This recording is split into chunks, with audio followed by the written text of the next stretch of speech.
I've been a long-haul truck driver for nearly 12 years now.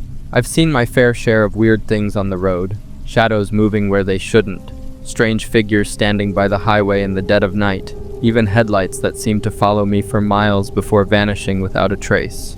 But nothing has ever unsettled me as much as what happened on a stretch of empty road in the middle of Utah. It was a late-night haul, moving furniture and boxes for a family relocating from Nevada to Colorado.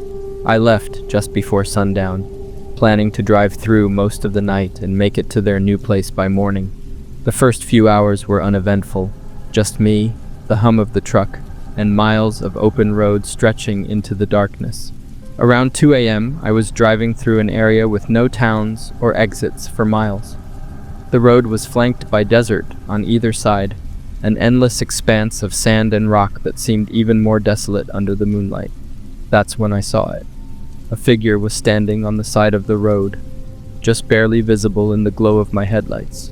At first, I thought it was a hitchhiker, but as I got closer, something felt off. The person was facing away from the road, standing perfectly still. They didn't move, didn't turn to look at me, just stood there, like they were waiting for something. As I passed, I caught a glimpse of their clothes, dirty, torn, almost like they'd been out there for days. But what really made my skin crawl was the fact that there were no cars, no signs of a wreck, nothing to explain how they got there. Just a lone figure standing in the middle of nowhere. I kept driving, shaking off the unease. People do weird things sometimes. Maybe they were lost, maybe they were just some drifter with nowhere to go. But about 10 minutes later, I saw another figure, same position, standing on the side of the road, facing away, completely motionless. My hands tightened on the wheel. It couldn't be the same person. I'd been going at least 60, and there were no side roads or turns where someone could have cut ahead, but they looked exactly the same. I tried to tell myself it was a coincidence, but when I passed the third one, I knew something was wrong. I kept my eyes locked on the road ahead, refusing to look directly at them. But the worst part. In my side mirror, I saw the third figure move. Not just a little. They turned their head just enough to show a sliver of a pale face. A chill ran down my spine. I focused on driving, pushing the truck a little faster. I wasn't about to stop, wasn't about to let whatever this was get any closer. Another 5 minutes passed, and that's when I saw something that made my stomach drop. Ahead of me, the road was completely blocked, not by cars, but by more figures. A dozen of them, standing shoulder to shoulder in the middle of the highway, all facing away. I slammed the brakes, my truck skidding slightly before coming to a stop. The engine rumbled, the headlights casting long shadows over the motionless figures. And then, one by one, they started to turn. I didn't wait. I threw the truck into reverse, my heart pounding as I backed up, nearly swerving off the road. My headlights briefly caught something. Faces, pale and expressionless, eyes completely black. I swung the wheel hard, turning the truck onto the rocky shoulder and gunning it forward, kicking up dust and gravel as I veered around the figures and back onto the road. I didn't look back. I just drove fast as I could, not stopping until I reached the next town. When I finally pulled over, my hands were shaking. I tried to make sense of it, tried to come up with some logical explanation.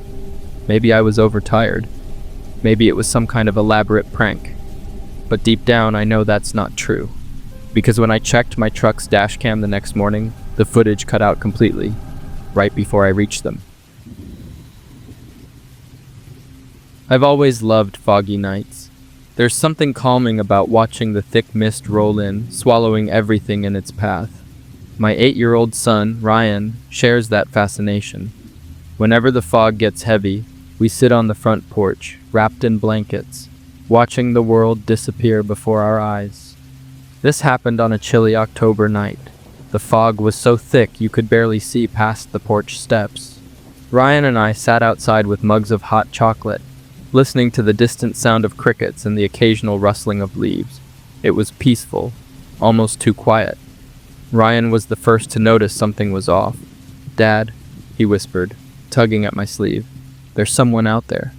I followed his gaze into the fog, but I couldn't see anything. "Where?" He pointed toward the street where the fog was densest. They were standing there, just watching. I squinted, but all I saw was shifting mist. "It's probably just a shadow," I assured him, though something about the way he said it made me uneasy. We sat there for a while longer, but Ryan didn't take his eyes off that spot. Eventually, I convinced him to head inside. I locked the front door behind us, just in case. Later that night, I was in the living room watching TV when I heard a soft tap on the window. My stomach tightened. I turned the volume down and listened. Nothing. I walked over to the window, slowly pulling the curtain aside.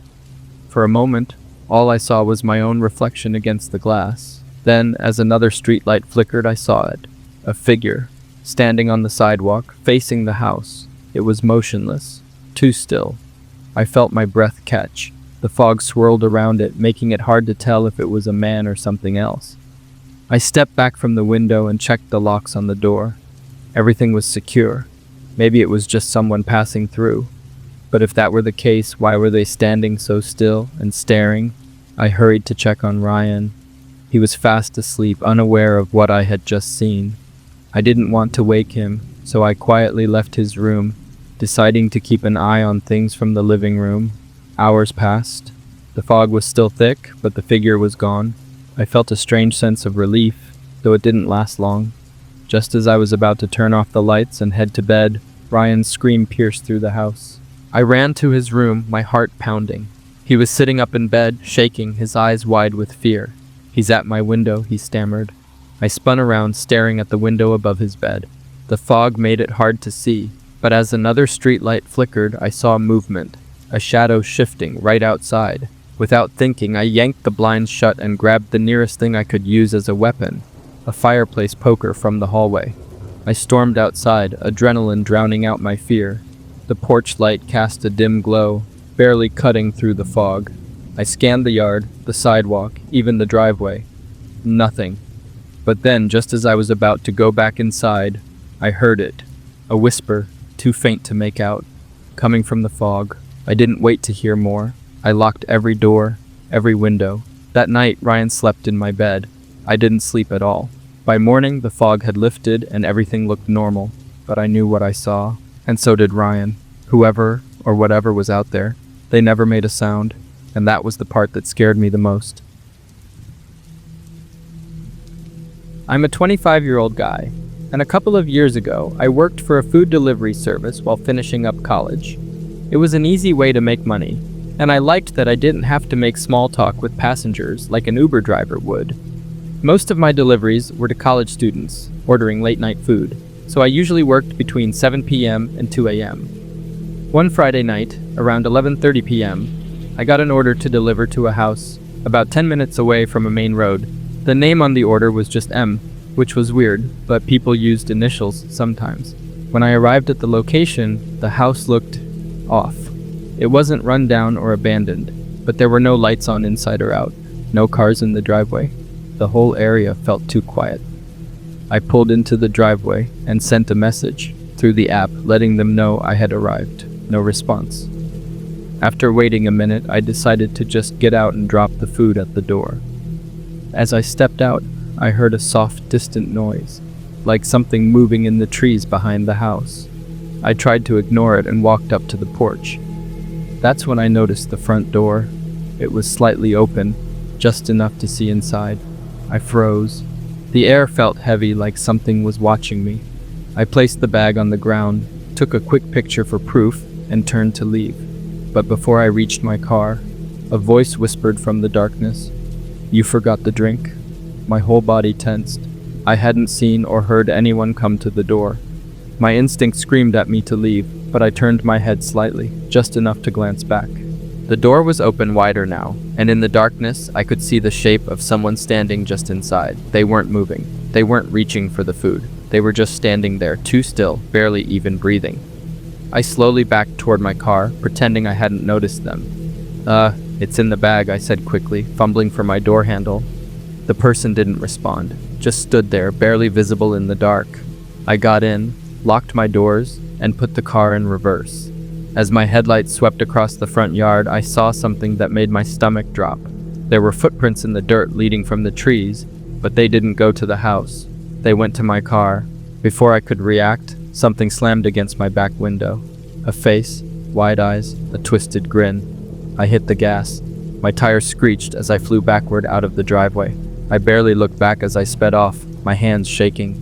I reported the delivery as undeliverable and contacted support, but the number listed on the account was disconnected.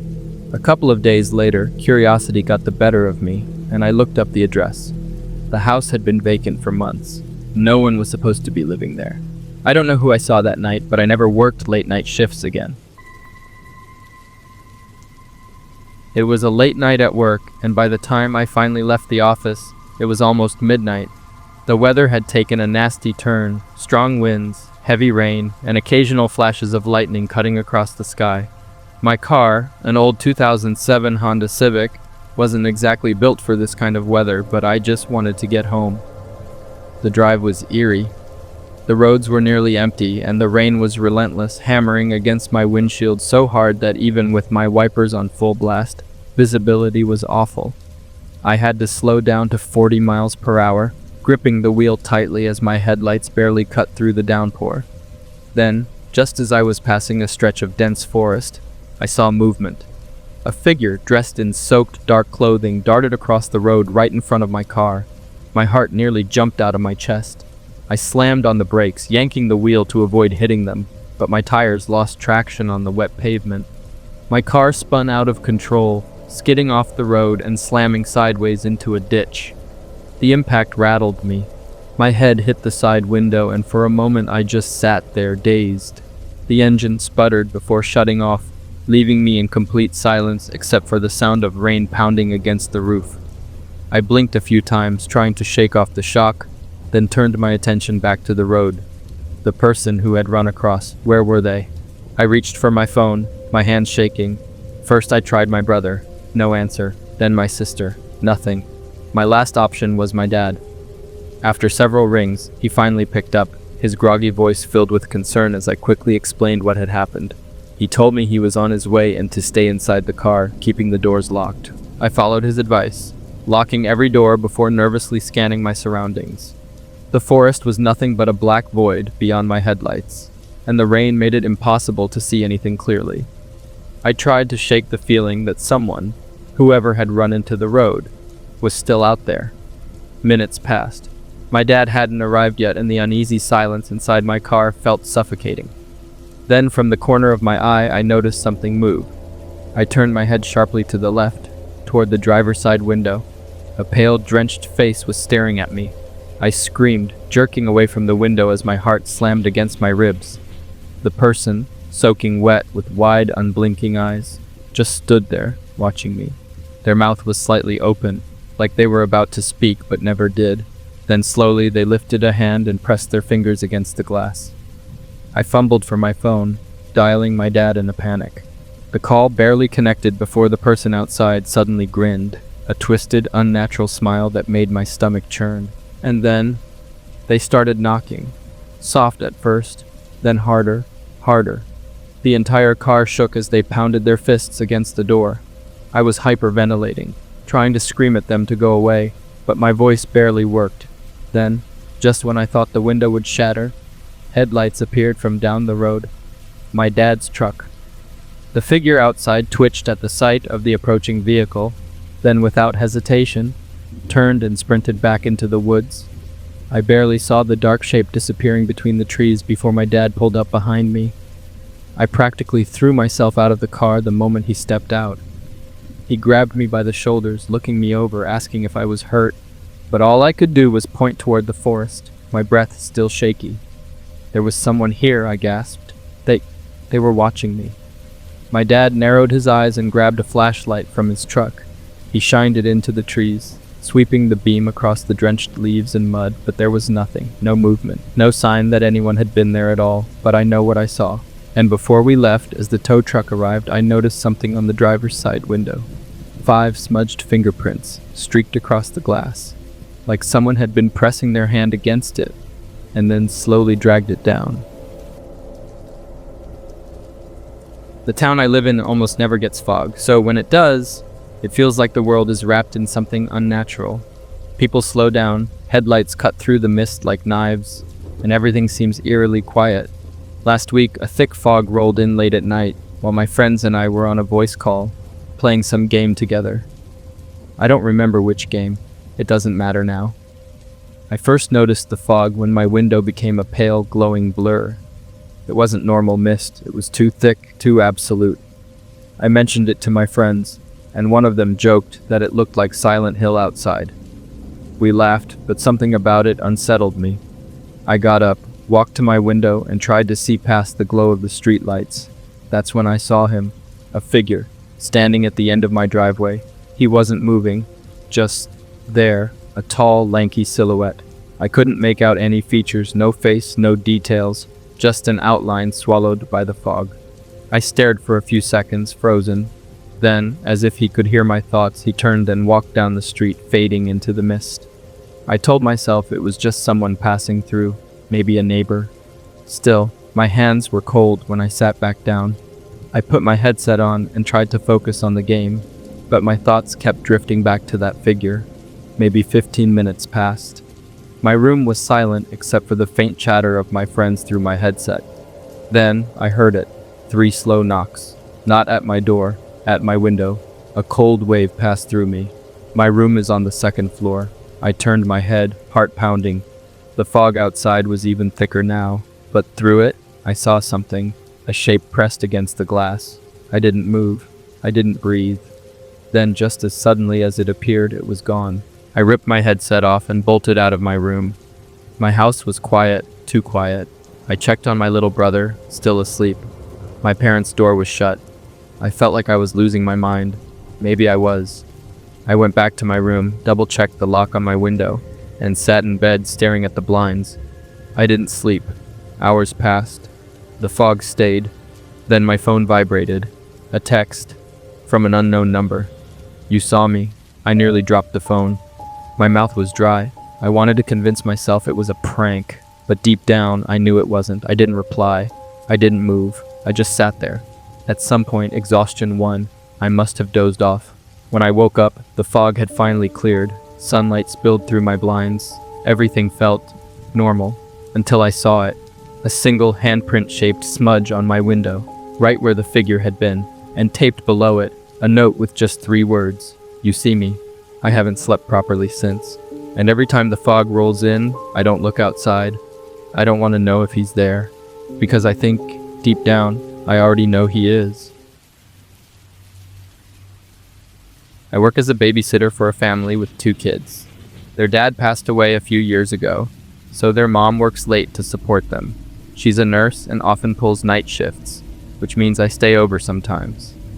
One Friday night, she had an overnight shift, so I put the kids to bed around 8:30. It was fall, meaning the sun had set hours ago. The house was in a quiet wooded neighborhood, no streetlights, just long winding roads surrounded by trees. It was peaceful but eerie at night. Around 10 p.m., I was in the living room watching TV when I heard something outside. At first I thought it was just the wind, but then I noticed a shadow move past the window. It was quick, but I saw it. Someone was out there. I got up slowly and checked the front door. It was locked. I went to the kitchen door, also locked. I was about to check the back door when I heard the doorknob rattle. My heart stopped. Someone was trying to get in. I ran to the kids' room as quietly as I could. They were still asleep. I grabbed my phone to call the police, but before I could dial, there was a knock on the window. Not the front door, the window. I froze. It was a man. He was tall, wearing a hood, and standing just outside the window, looking in. He didn't move, didn't say anything. He just stared. My hands were shaking as I backed away, trying not to make a sound. Then he smiled. I grabbed the house phone and called 911. I whispered what was happening. The operator told me to stay quiet and keep the kids inside. As I was talking, I heard footsteps moving toward the back of the house. Then, the sound of the back door handle twisting. I grabbed a knife from the kitchen and locked the bedroom door. The kids were still asleep, oblivious to the danger outside. I heard a soft tap on the window again, and then a voice. "You don't remember me, do you?" I felt sick. My brain raced. Who was this? Then I heard him laugh, a slow, deliberate chuckle.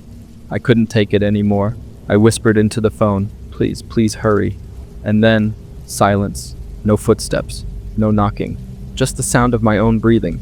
Minutes felt like hours. I stayed by the door, gripping the knife, barely breathing. Then, flashing red and blue lights flooded the windows. The police arrived.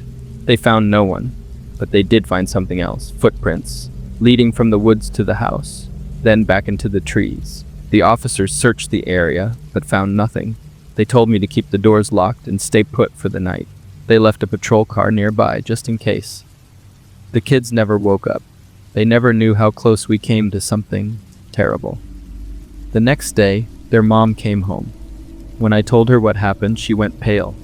She pulled out her phone, scrolled through some photos, and showed me a picture. Was this him? My stomach dropped. It was the same man. Her ex-brother-in-law, the one who blamed her for his brother's death, the one who swore she'd pay for ruining his family, the one who had been in prison until last month. I never babysat for them again.